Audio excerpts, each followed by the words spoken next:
It's time for the Thursday edition of the Wrestling Inc. Daily. I am your sit-in host for the week, Michael Wiseman. I've been here all week long, but I am so excited today because today I am joined by the lovely, the wonderful Paul Pratt. Paul, I have been excited to do this show with you, but I got to be honest, I'm a little bit nervous because Brian's nice, Issa's a ton of fun and laid back.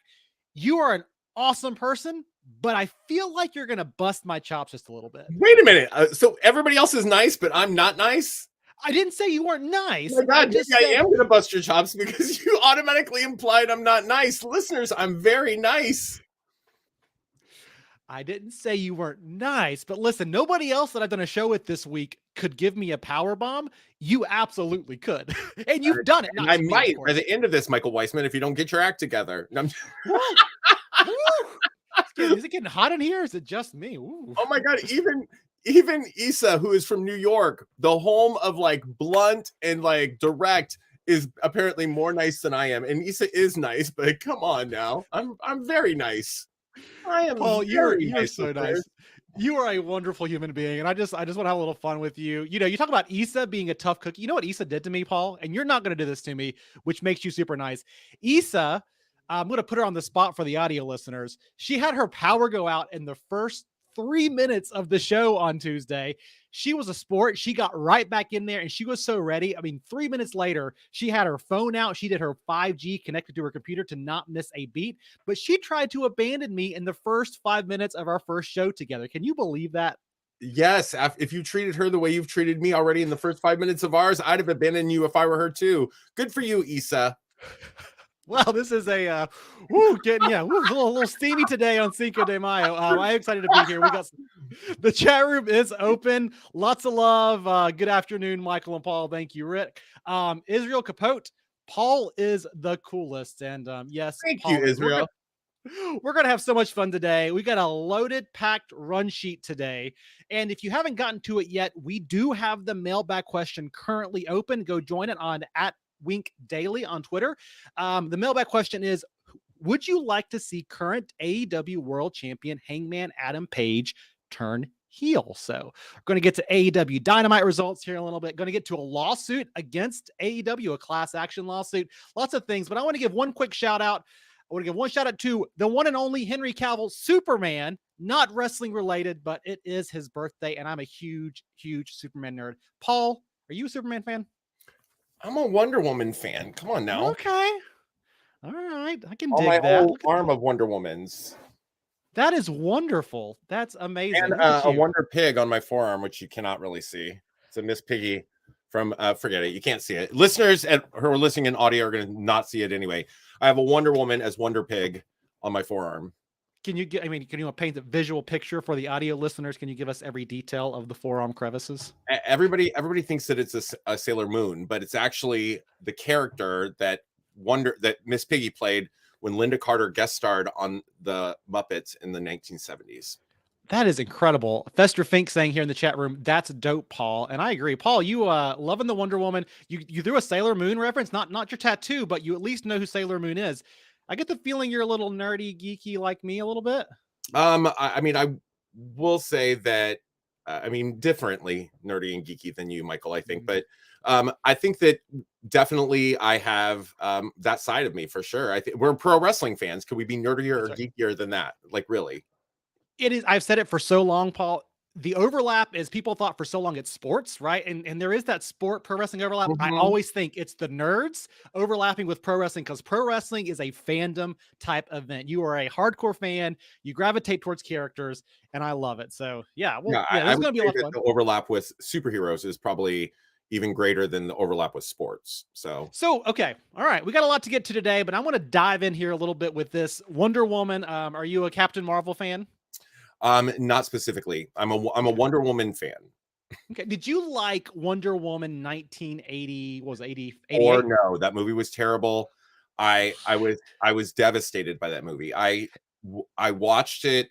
I started to watch it on a plane ride, and I will tell you, there was so many issues with the plane ride, getting they interrupt all the time and whatever. But the film was so disengaging that I stopped watching when the plane ended, and I've never seen the ending of it. So what? I thought it was quite bad. I thought the first Wonder Woman was outstanding. The second one was too cheeky, too tongue in cheek, fun, campy in a way that didn't connect with me. Yeah, I was not a fan. Breaking my heart, Paul. I loved the cheese. I mean, Gal Gadot, of course, is fantastic and everything, but Kristen Wiig was amazing. Pedro Pascal, I thought played a corny supervillain, but an incredible one nonetheless. Mm. I mean, You are a I perhaps I need to re-examine the thought, but it did not engage me. I didn't want my Wonder Woman to be campy or ridiculous like that. I wanted we're it to just be, yeah. I we're wanted off it on the to wrong be foot serious. in every way today, Paul. I don't even know what to say. I It's don't quite even all right. know. I'll hold many things against you, but not the fact that you liked Wonder Woman 1984. Well, I appreciate that. Well, speaking of being off on the wrong foot, let's jump to some news that is leaving a bruise on some egos. Fightful Select reports that there are allegations of issues surrounding Tessa Blanchard's WOW status after a reported falling out. Of Oh my course, god, I'm shocked. Oh, Tessa Blanchard controversy? What is this, right? AJ Lee is the executive producer of WoW. As announced back in October, they had signed a multi-year deal with Viacom CBS for a new syndicated WoW TV episodes to air on the CW and CBS in the fall. They were set to begin taping actually today as we speak, Paul, to tape through Sunday in LA, not too far from you. This was set to serve as a rehabilitation project for Tessa, a former WoW champion. Unfortunately, Blanchard reportedly had a recent fallout with WoW officials. It was alleged she cut a promo and tore apart another talent, Samantha Sage, who is also known as Americana, during promo class. Classes were canceled. That's not a good thing, folks. One trainee was reportedly told Blanchard would be less involved with WoW moving forward. Another source said Blanchard is no longer in charge of training talent. And yet another WoW talent said they believe Blanchard is gone from WoW. Of course, many working with WoW have signed non-disclosures and reportedly fear backlash from the company if they speak out, and WoW officials have yet to comment. But Paul, Tessa Blanchard controversy, I want to hear your comments on this news story. You know, it's unfortunate, really, because of the fact that I feel like so many opportunities have been presented to Tessa Blanchard, and that is rather undisputed. The fact that she was hand selected to become the first female world heavyweight champion, that was something that was handed to her. She did not fare very well in that capacity. The fact that that relationship after that opportunity was given to her ended poorly does not bode well for her. The, you know, there were the fact that her father, being who he is, even he can't seemingly get her the attention of the two most prominent promotions in the world right now, AEW or WWE, with his long-standing relationships with both. That does not bode well for her. And so to have the fact that this was supposed to be, by all intents and purposes, an opportunity to reintroduce her to an audience that already loved her, because as a former champion, they have that connection, and that this was just on the cusp of actually coming to fruition and things fell apart for her. There's something at play here. And I don't know or claim to know the validity of anything that's been lobbied against her in the past. But I can say that from an outsider looking in, this seems to be a repeated pattern. And my experience in life has always been that, by way of example, if you leave the door and the first person you encounter on your way out is an asshole, that's terrible. The second one's an asshole, that's not very nice.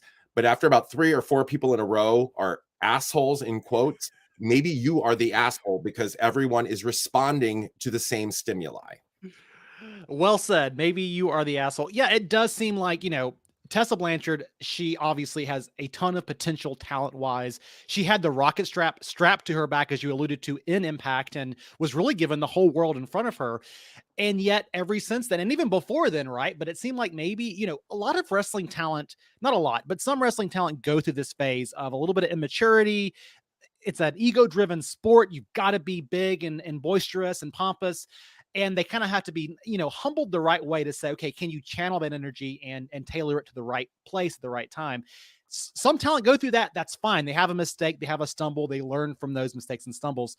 It does not seem like Tessa is learning from that and continues to be given chances. I think for me, The most surprising thing about all of this is how many chances Tessa Blanchard has been given and has continued to be given. It's that Blanchard name, I assume. It is the talent that she possesses, but I cannot think of another talent off the top of my head that has been given this many chances and even a whole rehabilitation project like Tessa Blanchard has been given.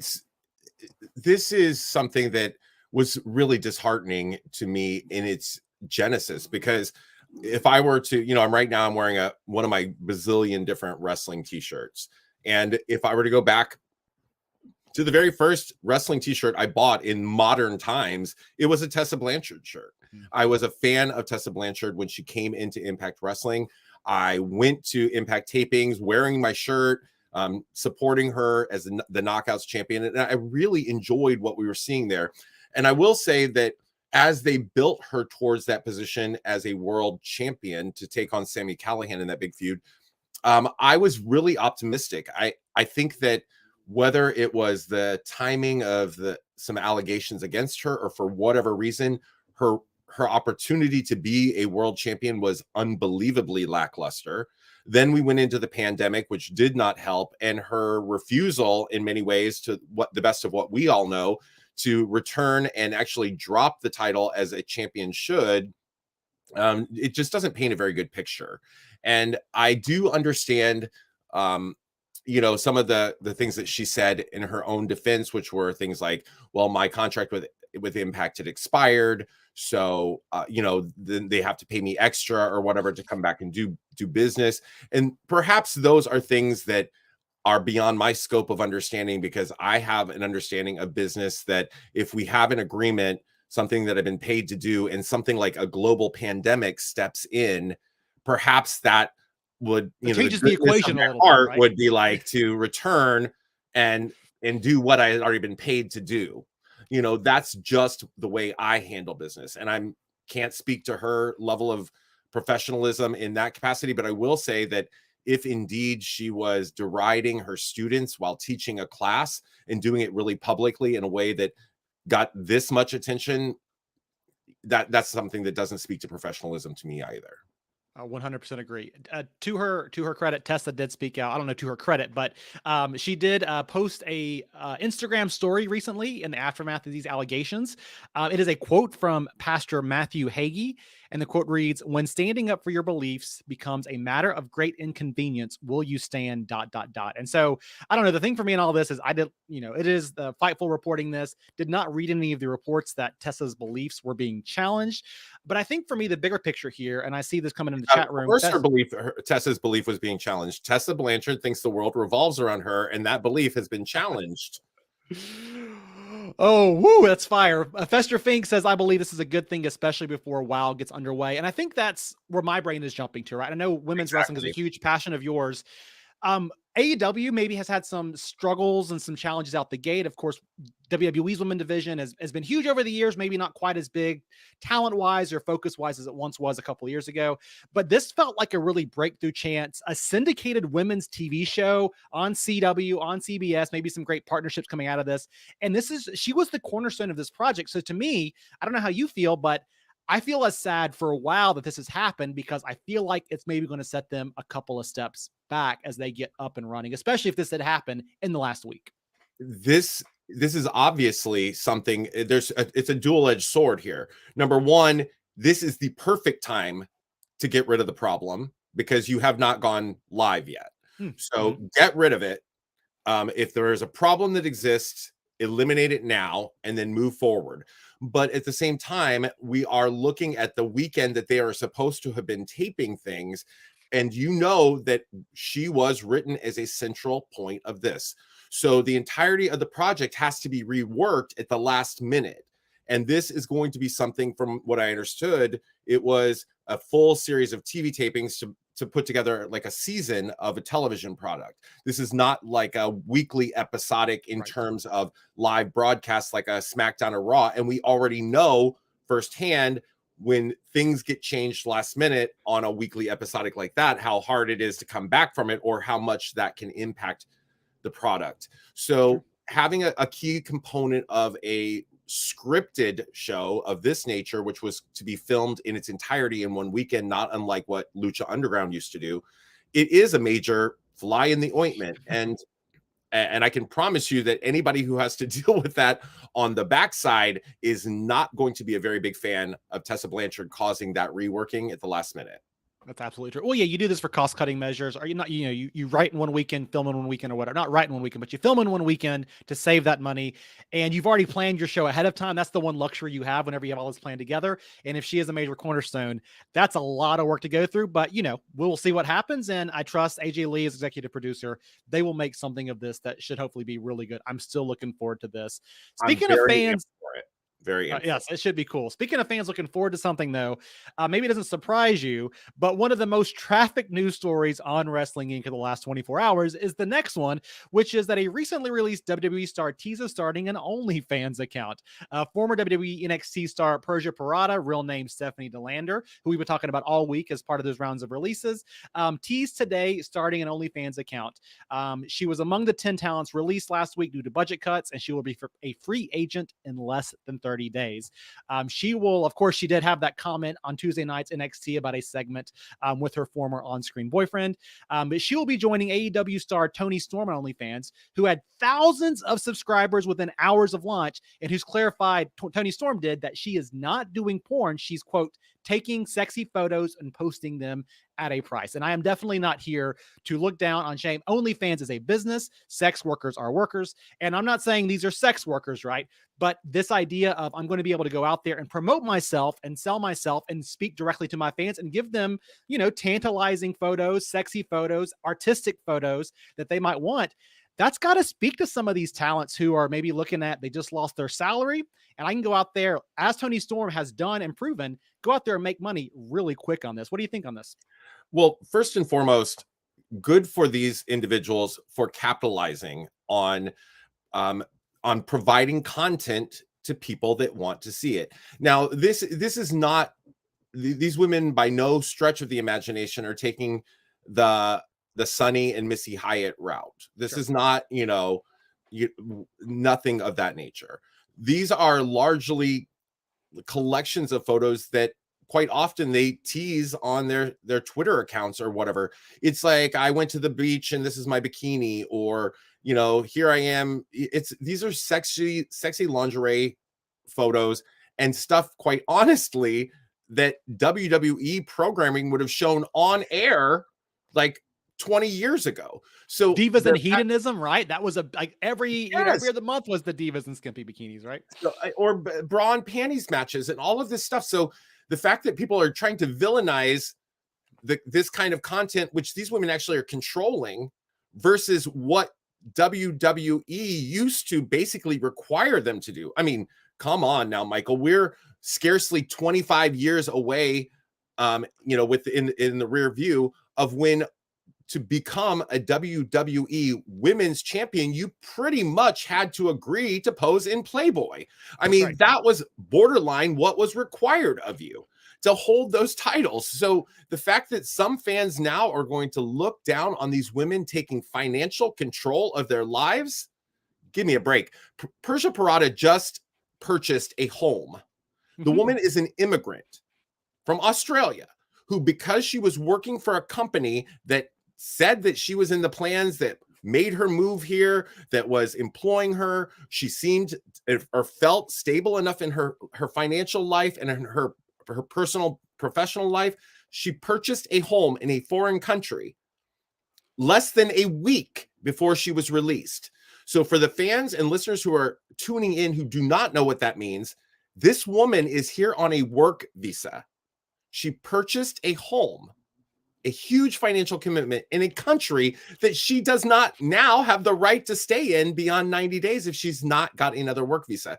So good for her. If I looked like Persia Pirotta, if I looked like Tony Storm, I would be in a bikini every waking moment with people paying me absurd amounts of money. That's right. Well, and this is for me, it's even if they had, to your point, they are not doing, you know, kind of the porn side of things. They both clarified that. even if they wanted to do that, go out and do it. It's their body, it's their choice, right? And I would not ever look down on somebody as a means of making money if it's professional, as long as it's done on the up and up and nobody's kind of being hurt or being abused in the system, right? Good for them, but they're not even doing that. And to your point, it gives them a chance. You know, we talk about Twitch as being this major thing for a lot of WWE stars. We're going to see Adam Cole going out there playing video games and us sitting around hanging around with him. How is this any different? It's just an expression with bodies rather than of playing video games. And I think for me, it's more these independent pro wrestler contractors. They are contracted wrestlers. They are not salaried employees. Going out and doing stuff like this is good for them. And in my opinion, it's good for the business. So I'm going to tell you something too, very bluntly. These people are specifically coming from, well, not Toni Storm, because she did get that main roster call up for 5 seconds, but sure. Persia Pirotta is working on an NXT contract. Most of those NXT contracts, I'm not sure how privy the listener is. Most of them were like a guarantee of like $35,000 to $50,000. These people are making less money on television every week with a guarantee than many people who just have an office job. And I can promise you, in the first day that Toni Storm opened her OnlyFans at $12 or whatever it was, if she had 1,000 people, 1,000, only 1,000, and I think there was probably tens of thousands, she was making more in that 1 month than she would have made on a main roster in WWE. So good. I mean, they think the guess was somewhere around 10,000, and after a day, she made at least 31,000 in just 24 hours. And so, to your point, that NXT money she would make maybe in 6 months, maybe 8 months, she's making that in 1 day. 1 day. Yep, and those are recurring subscriptions. So good for you, Toni. Use your beautiful body. Use your everything about Toni and Persia so beautiful. By all means, show some skin. Skin to win. That was our philosophy back in school. Skin to win, Persia. Skin to win, Toni. Skin to win. Speaking of skin to win, let's get into last night's AEW Dynamite results. Going to run through these really quick and get your thoughts on a couple of these here, Paul. Jeff Hardy defeated Bobby Fish in an Owen Hart cut qualifier. Blackpool Combat Club versus the Butcher, the Blade, and Angelico. Wardlow defeated W. Morrissey, of course, formerly known as Big Cass in WWE. WWE Hall of Famer Bully Ray tweeted during this match that AEW is getting it right with the powerhouse wrestlers. So W. Morrissey showed up last night. Bully Ray liked it. Bully Ray likes what they're doing with Wardlow. How did you feel about the way W. Morrissey or Big Cass looked on AEW last night? I thought that Cass looked good. I would have preferred that it taken a trio of power bombs to defeat him. If they're going to, you know, he is a top name from AEW. And if it's going to take 3 power bombs to beat the Butcher, it should certainly take 3 power bombs to beat W. Morrissey. But I did feel that that's an interesting comparison, right? Because they did build up Morrissey as being tall, as being big, and a tough opponent size-wise. Protect the guy a little bit. You're sending him back to another company, you know. But they were like, oh, it only took 1 power bomb to get him. Oh, but what a power bomb it was. Well, it took, you know, God bless him, but the Butcher is a non-commodity in AEW, and it took 3. Or at least he delivered 3 to defeat him. So doesn't it feel like sometimes that Tony Khan really does shine the light on his stars quite a bit more than anybody that comes in from Impact Wrestling? Absolutely. Well, it was good. It's good to see Wardlow getting that. Bully Ray liked the segment. This segment stood out to me maybe the most of last night. Hangman Page cut a scathing promo on CM Punk.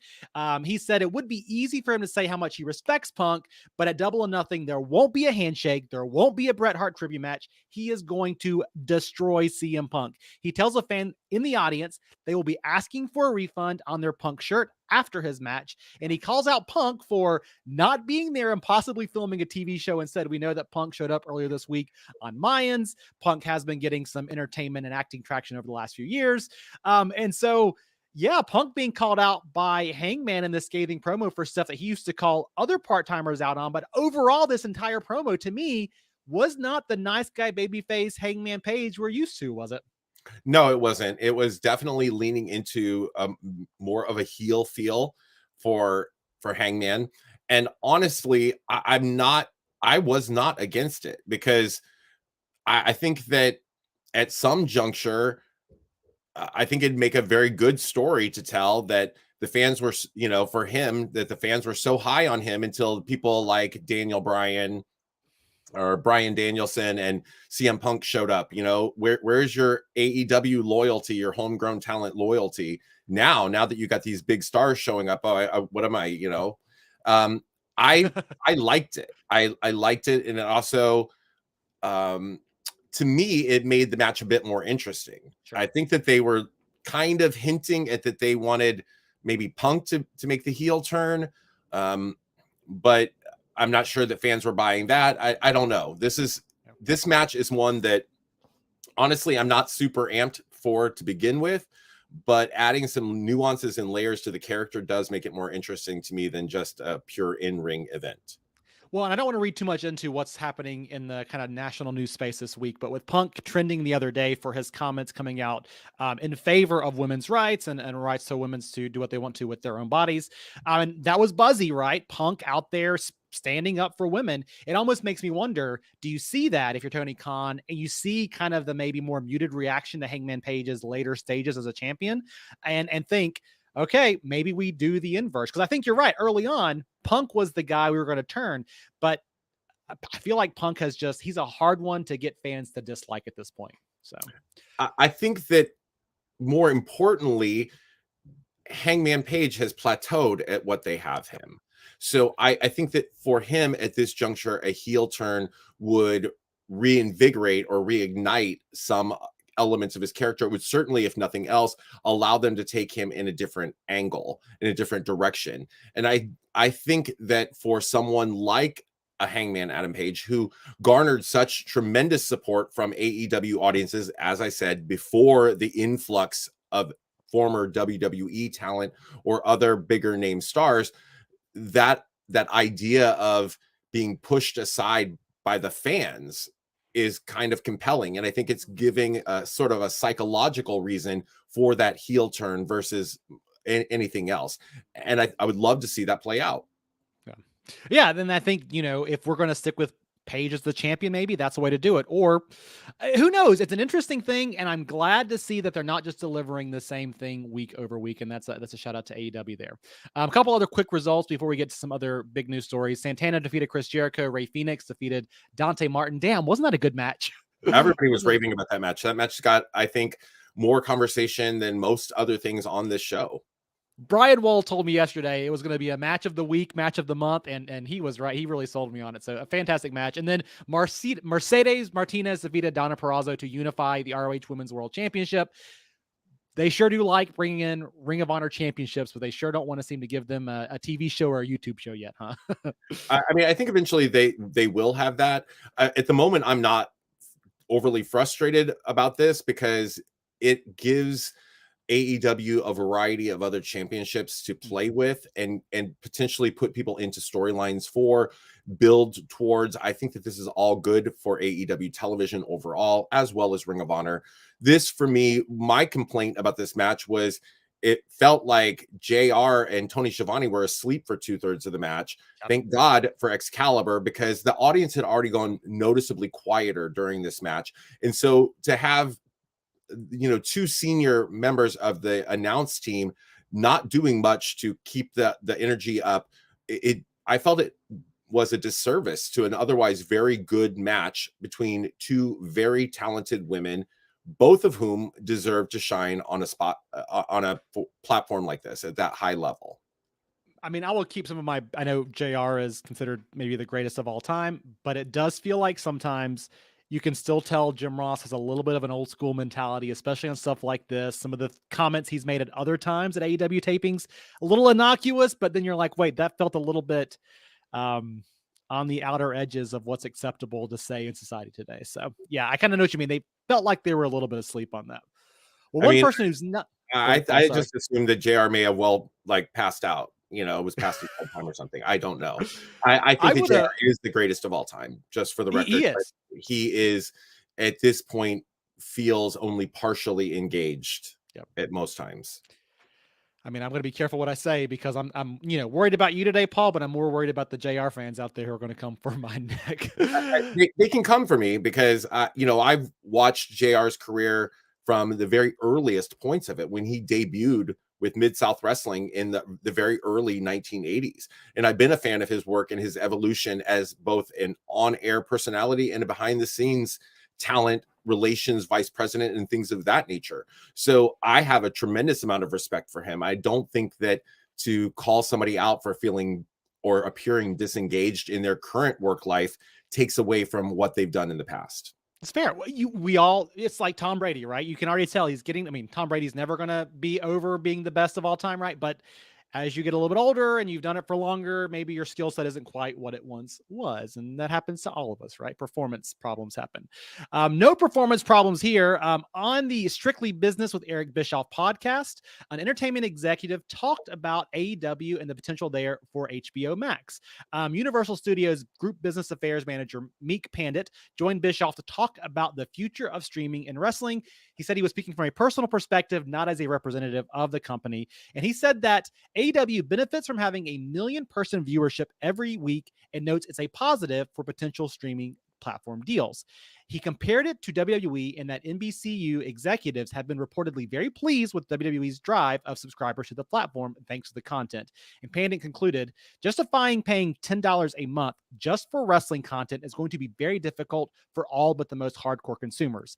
I would imagine it's more valuable for HBO Max to have that content on HBO so they can grow their subscription base and retain it. So looking at what's going on here with streaming, saying that $10 might not be what every AEW person would want to pay per month to see the content, he's making an argument that he thinks HBO Max potentially could be interested in AEW because it could help boost subscribers like it's done for Peacock. And I think that that is a perfectly sound assumption. I think that for people, we have known since the birth of AEW that their fan base is very staunch. I mean, with people like you and I coming on to a platform like this, if anything comes across to people as even remotely anti AEW, there's an immediate attack. That same kind of energy can be refocused in a very positive way, because if they were to get exclusive AEW content, if things that are big traffic revenues for on YouTube or whatever were moved to a platform like an HBO Max, available in a place where these people may already be going, it would probably drive subscriptions. And if nothing else, there could be a large component of fans who it would be the deciding factor on whether or not they would pay for that service, which they could use for other things as well. Sure. Yeah. Yeah. The kind of it being the added bonus or the ancillary thing. Exactly. You're going to get the movies, the TV shows, Peacemaker. Go watch Peacemaker, everybody, please. It's amazing. And then you're also going to get, your AEW stuff that could be an advantage there. And I think it is interesting because wrestling fans are so divided, and this kind of ties into our next news story. There was a lot of conversation around, could AEW and this New Japan Pro Wrestling show, the Forbidden Door, how's it going to do? It's in Chicago. Has AEW beat up that market too much already? It's worth noting today, tickets went on sale. They sold out almost immediately. Before the tickets actually went on sale, 20,000 people were in the ticket queue. It took about 40 minutes to progress them all through, but every ticket was snagged, and the arena is set to hold about 14,000 fans. So we talk about there is a hungry market of AEW fans, 1 million viewers every week. This went on sale. It's not just New Japan selling this out. New Japan's done plenty of shows stateside. AEW, I think, is the major driver here. AEW fans are a passionate, say what you will about does this grow the brand to a casual fan? AEW fans are super duper duper passionate. Well, the question about whether or not this grows AEW for casual fans is secondary to the fact that does this feed the fan that's existing? Yeah. Like this, the problem is when a company is doing a show and they can't sell out. That's a problem. When a company does a show and it sells out instantaneously, that is not a problem. Whether or not it brings in casual viewers or this kind of demographic or that demographic, that's an aside. This is an audience that is going to sell out a major venue that arguably has been oversaturated. They've been in Chicago every other weekend, it feels like. But regardless of that venue is still selling out. So if I get to choose between going to a venue in a market that I've not been in before, that I might have to actually work a little harder to fill up, or going to a place that I know is going to sell out in 15 seconds. I'm going to the place that's going to sell out for 15 seconds, because that's going to cover the overhead for everything else. And then, allow the people who are not able to get there, those casual fans that I'm so interested in or whatever, to watch on pay-per-view. Yep. Well, and the point is, at the end of the day, you're running a business, you want to make money, and you can make money a variety of ways, right? WWE does it by kind of widening their reach. AEW, they didn't have a TV deal. They don't need to necessarily, I mean, I'm sure they would love to, right? But what they're going after is, let's make more money off the fans that we have, right? We're going to have super passionate, super engaged fans. We're going to increase their spend on all of our products. They're going to buy more pay-per-views and be willing to spend more money for those pay-per-views. They're going to attend more shows, right? WWE fans, if you're a more casual fan, maybe I'll buy some merch once a year. Maybe I'll buy tickets if they come to town. We'll see. If AEW fans are always there, and again, it's working out for them, and I think it's going to bode well for New Japan too. I will say this. I think that what is rather clear between the AEW fan and the WWE fan is that WWE, I'm going to go out on a limb here, I think that they have significantly more casual fans at this juncture than they do impassioned fans. I think that their product is so casual that you can see huge fluctuations in their numbers, because those people are not engaged. They are not willing to confirm that they're going to watch every Friday night and every Monday. They may show up if they want to, they may not. That's one of the reasons why the numbers go up and down quite a lot with WWE versus AEW numbers. They stay fairly consistent because that is the same group of people who are showing up every week. And we do talk a lot about, well, there's so many more viewers for WWE than AEW, but is there really? For a company that's been around since the late or mid 1960s and has grown to this international platform over the last 50 years, how huge of a gap is it to go between approximately 1 million and approximately 1.7 million for most Raw weeks? It's not that huge. It's not what you would expect. Well, you're probably reaching more people who can recognize the logo, right? Know the brand, know what it stands for, all those things. But that doesn't mean you're reaching people who are likely to spend money. Everybody knows. I mean, NFL is maybe a bad example. Everybody can recognize the Shield. They know NFL. They understand football, but it doesn't mean everybody's watching NFL games every week. But, that's their business model, and it's different than AEW's, right? I would never ever go out of my way to watch an NFL game, but I will tell you that every year when the Super Bowl happens, I may pop on to see what the commercials are or what the halftime show is. I'm not a fan of NFL, but I'm the ultimate casual viewer, because something that is not related to that product is what's attracting me. The commercials would attract me more than the product. The halftime show would attract me more than the product. And what that means is, yes, I might tune in, but I'm never going to spend a dime on anything NFL related. So, are those the viewers that you necessarily want? Yeah, maybe if you want to pop numbers, but if you want to sell, I will take 50 passionate fans over 200 that are casual, because I'm a product myself as Poya Dalmar. And, the people that I'm most interested in engaging are the people who are going to spend money to support me. Yeah. 100%. And we talked about, I know we got one more news item to get to here, but talk about at the top of the show, superheroes, comic books, all those things that was carried for years. Remember, Marvel went bankrupt, almost went bankrupt, 25 years ago. Comics, superheroes carried for so many years by super hardcore, passionate fans. It's really only been in the last 15 years or so, especially with the MCU, that everybody's a superhero fan, so just interesting talk. One thing that is not superheroic, though, Brandon Thurston of WrestleNomics reporting that AEW has been hit with a class action complaint for violating the Americans with Disabilities Act. A plaintiff has filed a class action complaint against All Elite Wrestling for allegedly violating the ADA. The plaintiff claims the Shop AEW website isn't accessible to visually impaired people. The filing notes that the plaintiff attempted to purchase products on the Shop AEW website in April, but was unsuccessful. The plaintiff wants a jury trial. It's also worth pointing out here, there was a similar lawsuit against WWE a few years ago. WWE settled it out of court for undisclosed amount of money in 2020, at the end of 2020. But for me, I look at this, interesting that happened in WWE already, but also AEW is piggybacking on the Pro Wrestling Tees website, interface, and all that stuff. And so I wonder, we're going after AEW here, But is it their fault? What does all this mean? It's just an interesting kind of thing to come up, and AEW to be hit with this lawsuit is a fascinating, thing to happen. I think that this is unfortunate. Like, I think it's unfortunate that this is happening because we should have learned from the past, right? This has Yes. already been a lawsuit that's been lobbied somewhere else. Why did we not necessarily learn from this? I mean, it's a challenge, I think, for sure. Like, I don't know what it would mean to have a website that is accessible to the visually impaired. But I certainly think that if I was going to be a high level corporate entity like AEW, I would probably know, considering the people who run AEW's father runs a website for the Jacksonville Jaguars, and I'm assuming that they have something for the visually impaired there.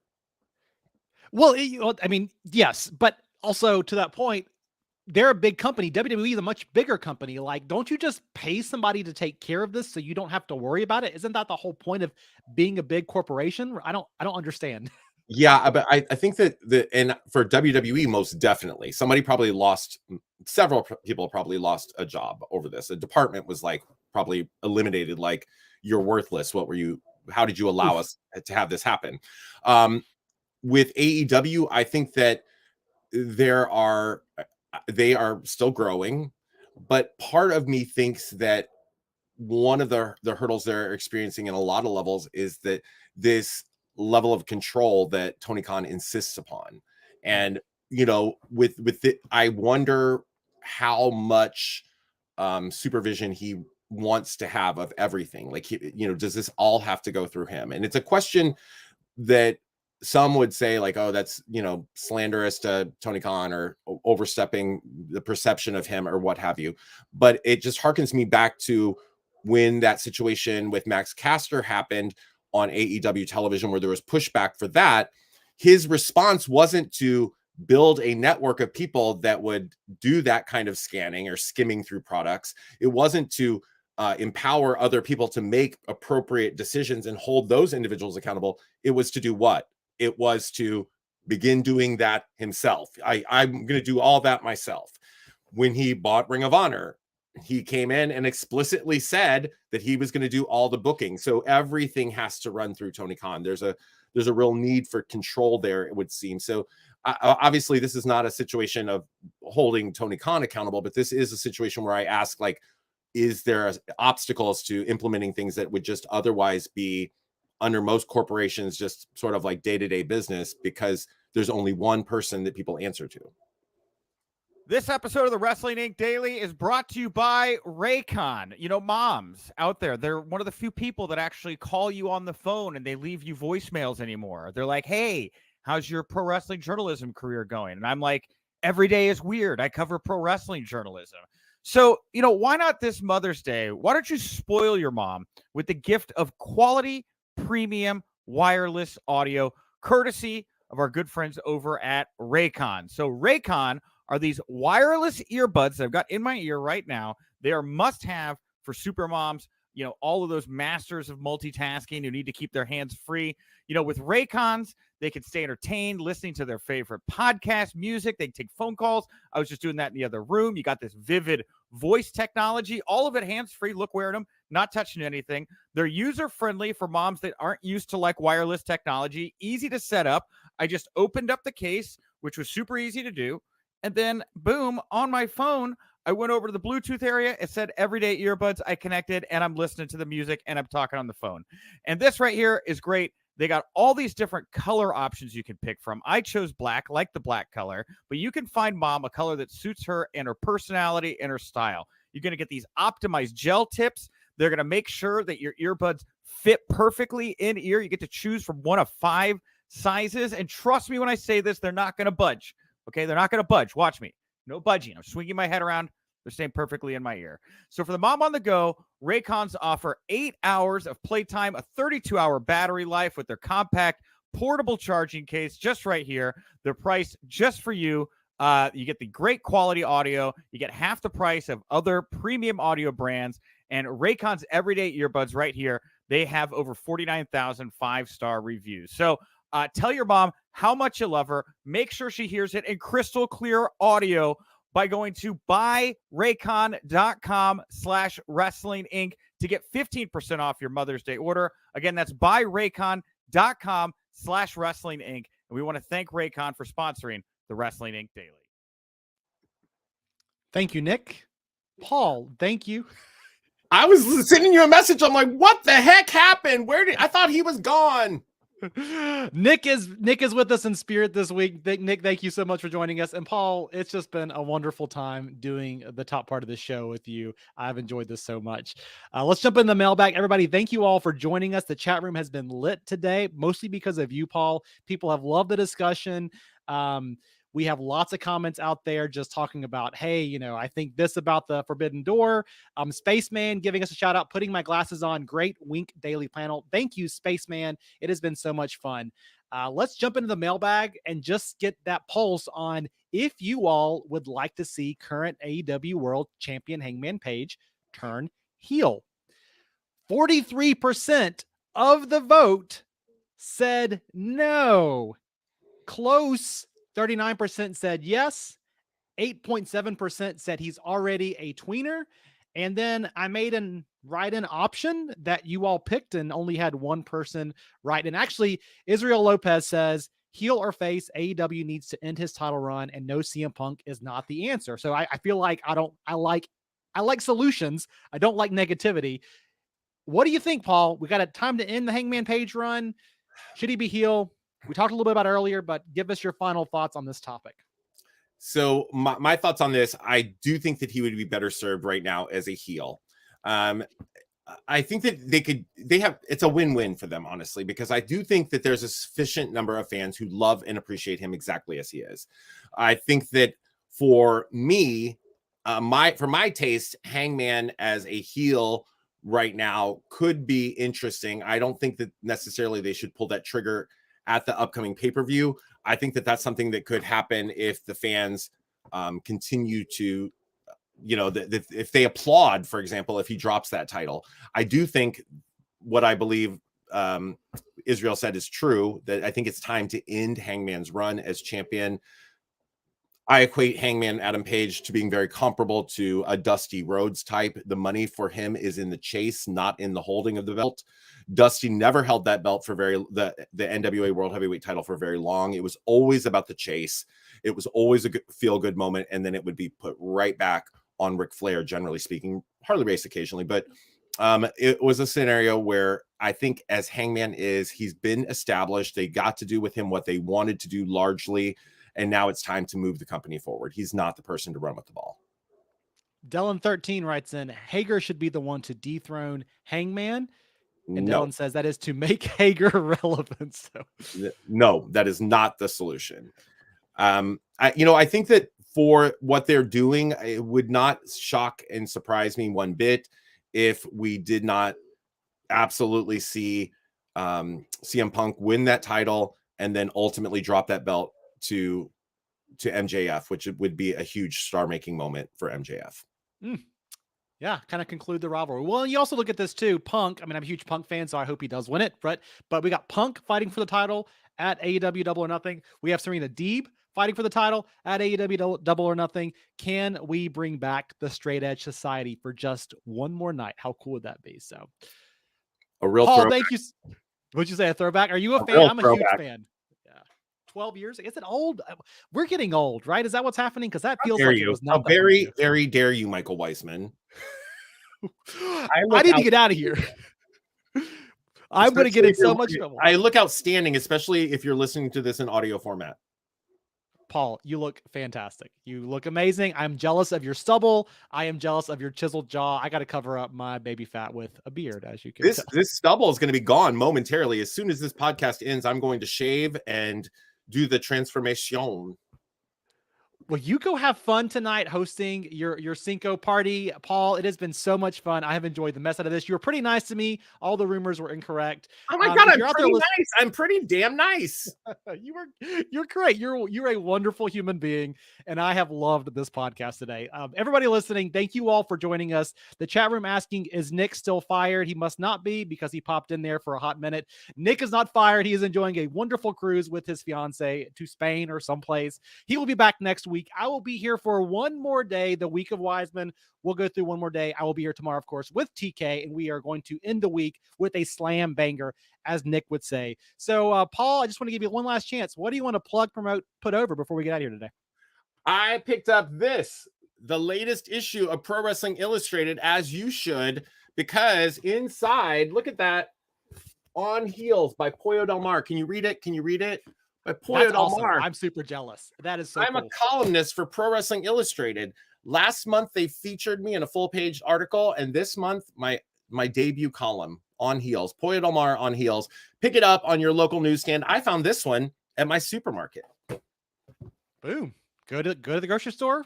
Get Paul's writing. That's fantastic. I am Michael Wiseman. I am at The Real Wiseman on Twitter. Please go out there, follow Wrestling Inc., follow W Inc. Daily on all the social media accounts. And remember, if you winked, you didn't miss it. Catch you next time.